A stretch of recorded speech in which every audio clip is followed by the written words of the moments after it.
Halo para pendengar, dimanapun kalian berada. Balik lagi di channel Gary Christopher.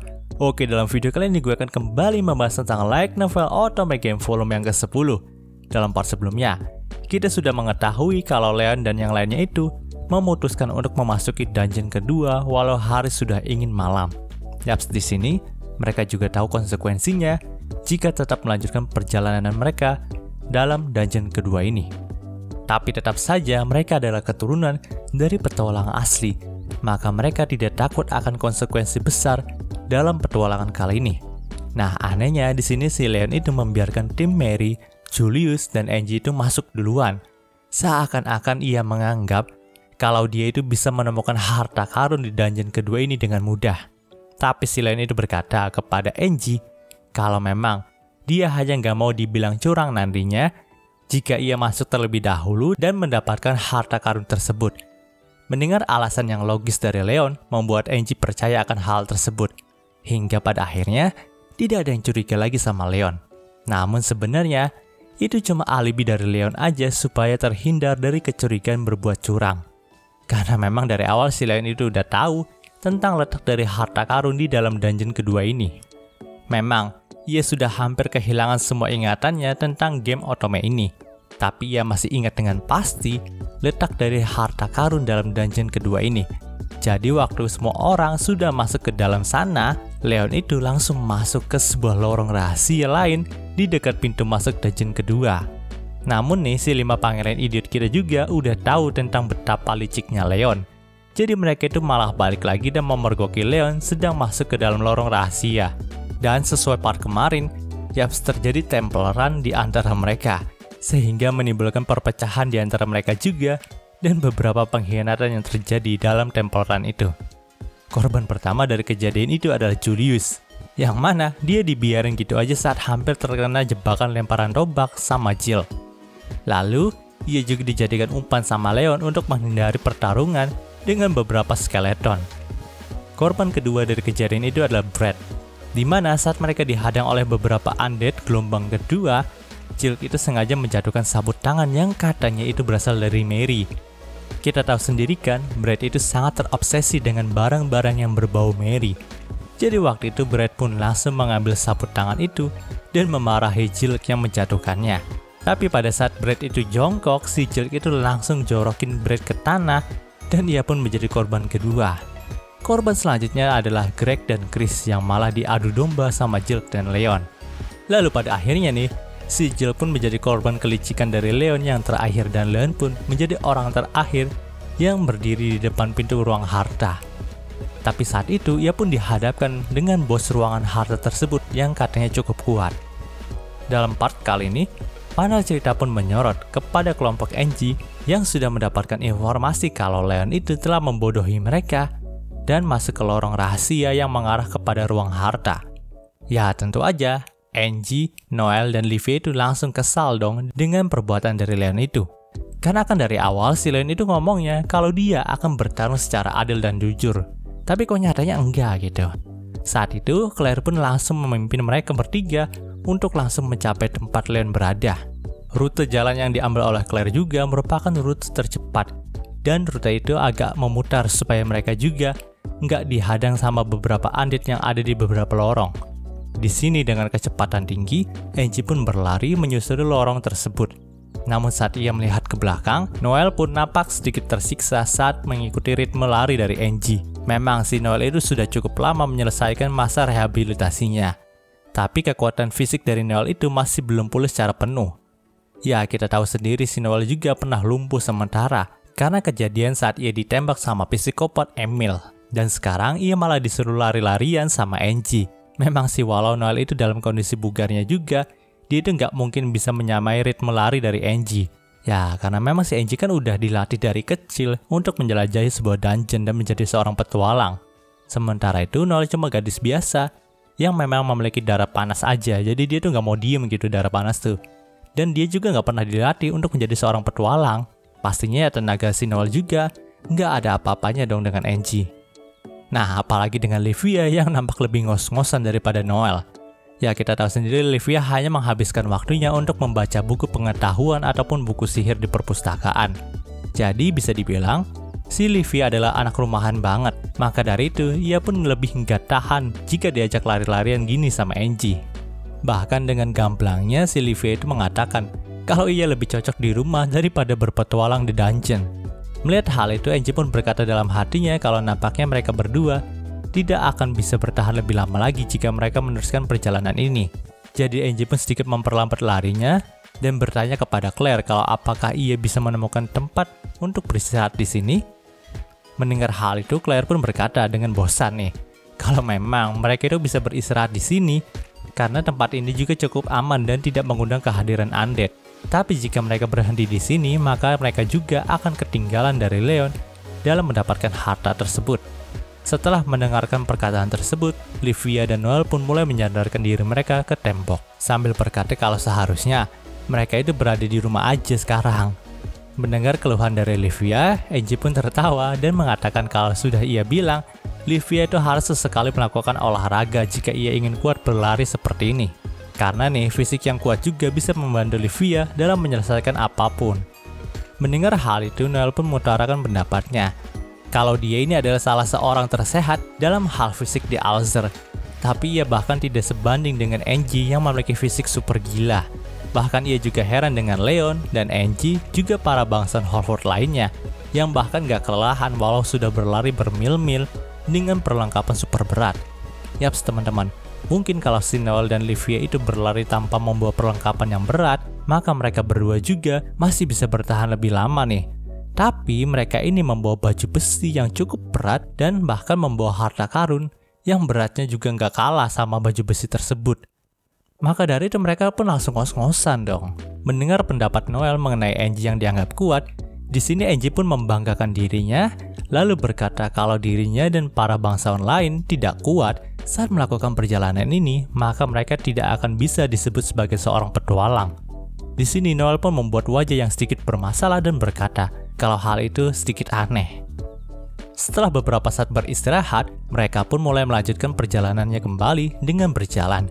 Tapi selama perjalanan itu mereka juga langsung gibahin Leon nih. Memang si Angie itu sangat marah karena Leon merahasiakan jalan rahasia itu kepada mereka. Namun nampaknya ia juga tidak terlalu mempermasalahkan hal tersebut sekarang ini.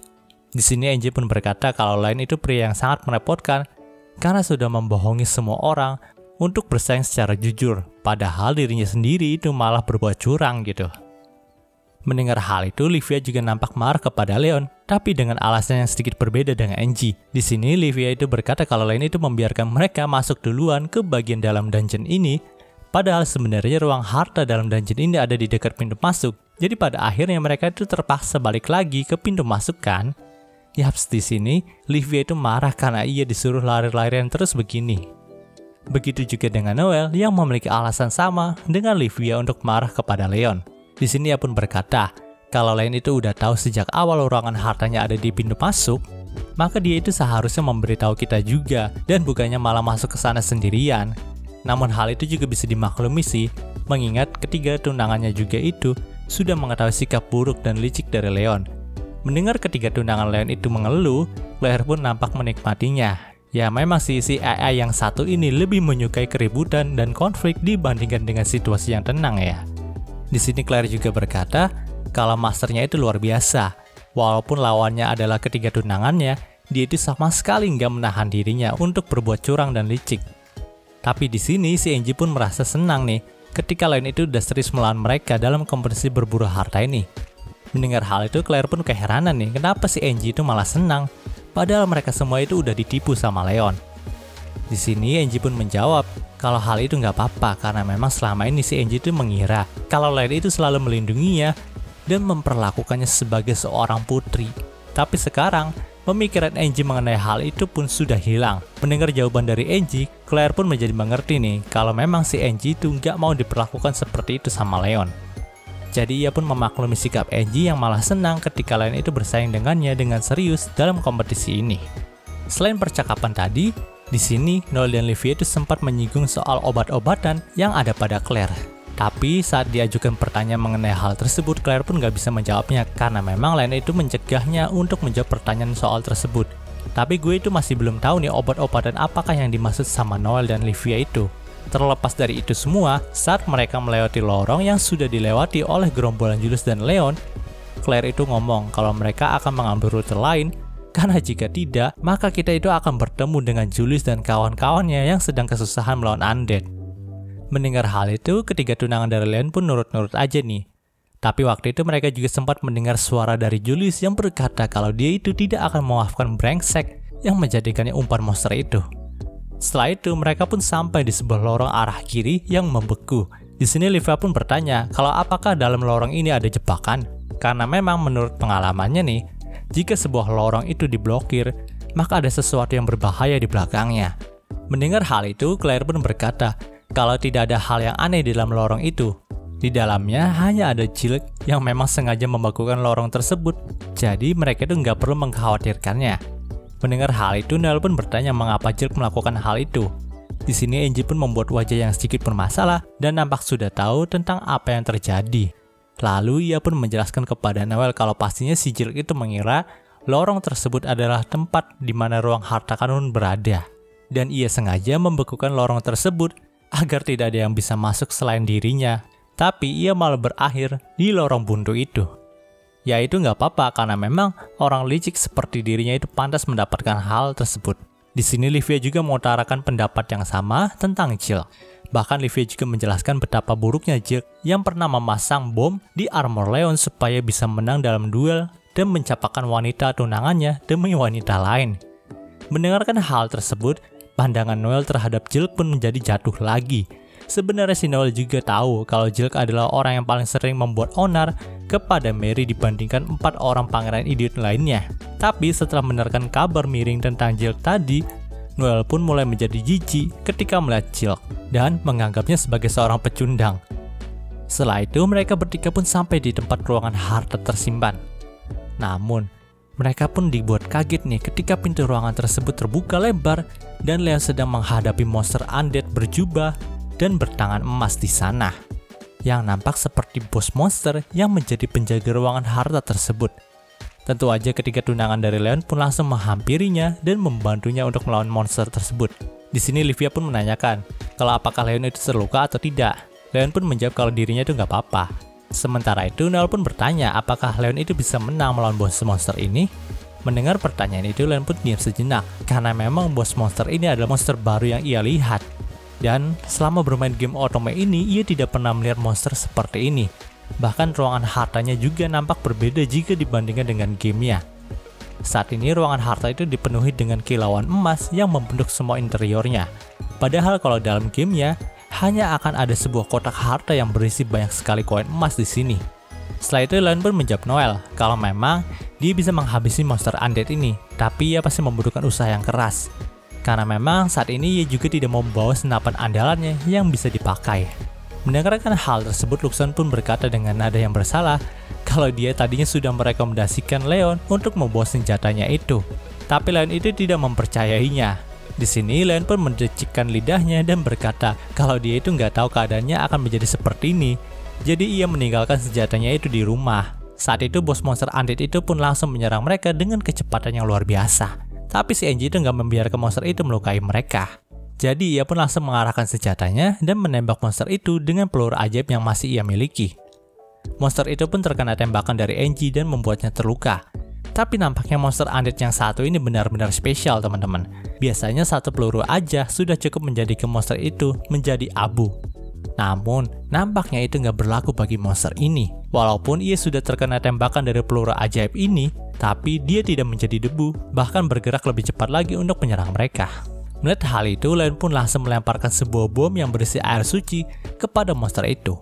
Sontak sang monster pun langsung kesakitan. Nampaknya serangan air suci lebih berdampak terhadap monster tersebut. Tapi sayangnya amunisi bom air suci mereka itu hanya tinggal satu. Jadi mereka itu harus benar-benar menggunakan kesempatan yang pas dan langsung melancarkan sebuah serangan terakhir yang bisa langsung membunuh monster itu dengan peralatan mereka yang masih tersisa. Namun di sini si Leon itu sempat memikirkan Livia dan Noel yang memang kurang pandai menggunakan senjata. Jadi bisa dibilang Leon itu khawatir kalau mereka berdua akan terluka dalam pertarungan kali ini.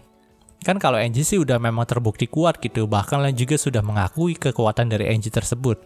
Namun nampaknya si Leon itu lupa kalau kedua tunangannya juga memiliki kemampuan yang spesial. Jadi si Livia dan Noel itu kompak berkata kalau kali ini mereka tetap bisa membantu Leon dan Angie untuk mengalahkan monster itu. Karena memang Noel adalah pendeta dari Alzur yang bisa memanipulasi kekuatan dari pohon suci. Saat ini ia juga sudah membawa batang dan daun dari pohon suci muda yang telah dipetik oleh Yumeria. Ajaibnya, batang dan daun pohon suci itu bisa diubah oleh Noel menjadi sebuah akar pohon suci yang mampu melilit monster undead itu sehingga dia tidak bisa bergerak. Sedangkan Livia itu masih bisa menggunakan sihir elemen seperti api yang memang merupakan elemen counter dari monster undead. Begitu juga dengan Angie yang dari awal merupakan master dari sihir elemen api. Jadi waktu itu ia juga mengeluarkan sihir api khas keluarga Redgrave, yaitu pilar api untuk menghajar monster tadi. Lalu riwayat monster itu pun diakhiri oleh Leon dengan tusukan pedang spesial yang telah dibuat oleh Luxion. Jadi pedang Leon ini memiliki efek menghancurkan undead, namun anehnya bahan pedang ini bukanlah perak teman-teman, melainkan bahan khusus yang dibuat oleh Luxion sendiri. Setelah menerima serangan beruntun itu, sang bos lantai penjaga harta karun itu pun langsung menghancur menjadi debu. Nah, bersama dengan itu, semua interior yang terbuat dari emas yang ada di sana juga ikut menghilang bersama dengan monster tadi. Tentu aja mereka semua pun langsung sedih dong, karena mereka itu nggak mendapatkan emas tadi. Tapi saat melihat ke sudut ruangan itu, ternyata ada sebuah peti mati yang masih tertinggal. Pada saat Angie ingin membukanya, si Leon itu langsung memasang muka yang takut. Karena memang ya kita tahu sendirilah, semua peti mati kan pasti isinya mayat. Dan Leon itu takut sama hal-hal yang berbau horor seperti itu teman-teman. Melihat tingkah dari Leon, ketiga tunangannya pun berkata dengan kompak kalau mereka itu nggak menyangka Leon itu takut dengan hal beginian. Mereka juga bersyukur dan kompak berkata lagi kalau mereka itu senang bisa mengetahui sisi lemah dari Leon. Namun di sini Luxion pun langsung men-scan peti mati itu dan berkata kalau isinya itu bukan mayat tapi logam mulia. Tentu aja si Angie itu langsung membukanya dong, karena dia pasti udah senang banget menang lawan bos ruangan harta dan mendapatkan harta karunnya lagi. Namun nih, emas yang ada di peti mati itu bentuknya kayak seorang wanita yang sedang berdoa teman-teman.